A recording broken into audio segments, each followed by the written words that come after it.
Hey guys, it's Matthew here with a bit of a video about the hardcore split arrow and frenzy and puncture trap ranger I was playing since day one of Tempest. This is the character chugging along through 72 maps. By the end of its run, spoiler alert, it dies. I did manage to do pretty much a good chunk of 72 and 73 maps, just barely breaking to 74s, which was all more or less self-found. I bought, I think, a pair of boots. So, aside from that, I was entirely self-found. I ended up hitting about 15k split arrow DPS and feeling pretty good about the character. That is with chain, of course, 15k split arrow. And I didn't have too many problems dealing with pretty much anything as far as I got to anyway. Toughest things were probably large melee hits when I got caught off guard, but aside from that, there really wasn't too much to worry about as a ranged character if you played fairly defensively and carefully. This still was the case even with my fairly low life pool. I had about 3k life for the majority of my mapping career. By the end here, you should be able to see I have around 4k life. But play careful enough, have decent enough DPS, and it shouldn't be an issue even for a hardcore playstyle. But if you want to go a bit faster and all that, you probably want to be softcore. So I was using split arrow instead of something else like tornado shot or lightning arrow, and it worked out really well, but the exact same build can be used to make a tornado shot character or a lightning arrow character. Both are really good options and really strong AoE skills as well. Tornado Shot will have the added benefit of kind of being a single target too, as opposed to Lightning Arrow and Split Arrow, where you definitely need a single target as skill as well, and I chose Frenzy paired with Puncture Trap. I kept Frenzy charges up just by using Frenzy by itself. That seemed to be the most comfortable option for me. I did not want to take the extra degen from Blood Rage because I didn't need to. Frenzy was more than good enough for me.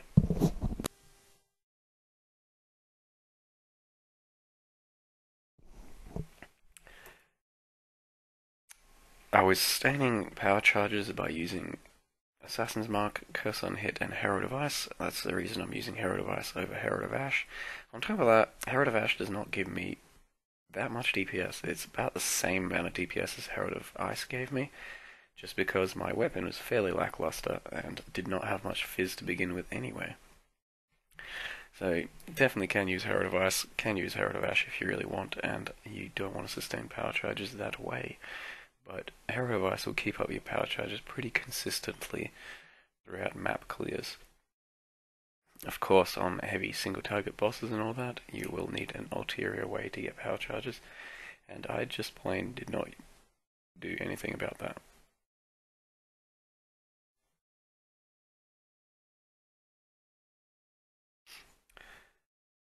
So this graveyard was pretty crazy. I could do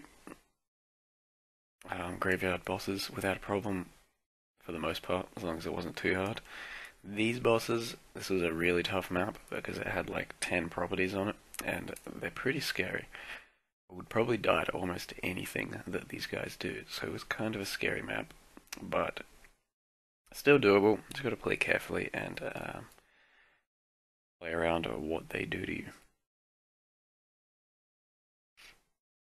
So the character still is kind of a great character for every situation. There's not too many things it can't take care of with the right playstyle and the right mindset. And after this one, there will be my inevitable conclusion, and then I will show you the gear of the character so you can see what I went through, or where I went with the gear I had, which ended up being pretty darn good considering my character's total cost of gear was probably a couple of exalts, if that, thanks to the self-found dream.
So here sits the character now on softcore. He's level 83, hit 4k life.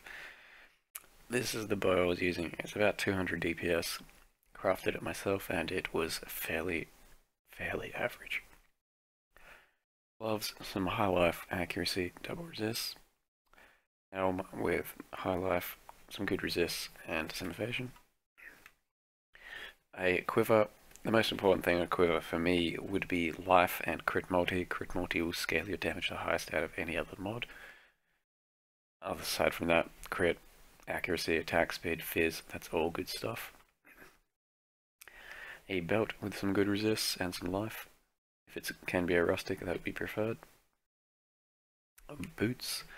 Max move speed is your goal, but can settle for a little bit less. My rings were absolute garbage, because I never found anything better than these two. But that's all it took. And my amulet wasn't anything special, and never found anything better than that either. Lastly, I have a chest I had to link up myself, and then craft myself. Pretty unspecial chest as well, sadly. And the links, as you could have seen throughout the video, were faster attacks, split arrow, fizz proj, chain, and added fire. I sustained entirely for my mana off of 0.4% mana leech, which was absolutely fine for split arrow. Frenzy cannot be sustained on mana, so I had that attached to blood magic, which is frenzy, blood magic, added fire, and faster attacks. So passive tree, pretty general, can be used for almost every single bow skill. My next 5 points would have gone towards life there, potentially life there as well, or maybe some more evasion, or dodge, I should say. Kind of up to you. Once you have a good enough bow and you need Valor Pact, I would grab that too. That was the Fizz crit split, frenzy, puncture, trap, slash tornado shot character, whatever you want. Kind of a choose your own adventure character. Hope you guys have fun if you play it, and I will see you next time.